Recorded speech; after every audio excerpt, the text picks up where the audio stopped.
আসসালামু আলাইকুম। একটা সুপার ফ্রেশ কন্ডিশন ভার্সন 4 নিয়ে আসছি আজকে আপনাদের জন্য। তো এটা শোরুমের বাইরে আজকে ভিডিওটা করতেছি। মাত্র গাড়িটা আমরা নিয়ে আসলাম, এখনও ধোয়া হয় নাই, ওয়াশ হয় নাই, এই অবস্থায় আমরা ভিডিওটা দিব।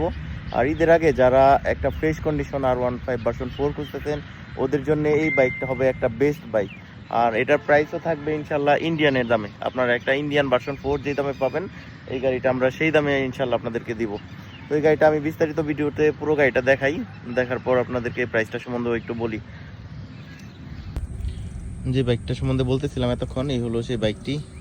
বাইরে থেকে দেওয়া হয় নাই এখনও, গাড়িটা এই অবস্থায় আমি ভিডিও করে দিচ্ছি। সামনে পিছনে দুইটা টায়ার নতুন লাগানো আছে। গাড়িটা কন্ডিশন, বডি কিটে কোথাও কোনো স্পট টট নাই, এখনও দেওয়া হয় নাই গাড়িটা। বাইরে যে অবস্থায় কিনছি ওই অবস্থায় ভিডিও দিছি। এই হলো পিছনের tyre, 60 serial, Dhaka metro registration করা। এই বাইকটা আমাদের শোরুমে অ্যাভেলেবেল আছে বর্তমানে। ঈদের আগে যারা একটা ফ্রেশ কন্ডিশন B4 খুঁজতেছেন, ওদের জন্য এর থেকে কম প্রাইসে আশা করি কোথাও একটা বাইক দিতে পারবে না। একটা ইন্দোনেশিয়ান বাইক, একটা ইন্ডিয়ান দামে আজকে লাস্ট আমরা প্রাইস দিচ্ছি 4,20,000 টাকায়। 4,20,000 টাকায় একটা সুপার ফ্রেশ ইন্দোনেশিয়ান বাইক আমাদের কাছ থেকে পেয়ে যাবেন। ধন্যবাদ সবাইকে।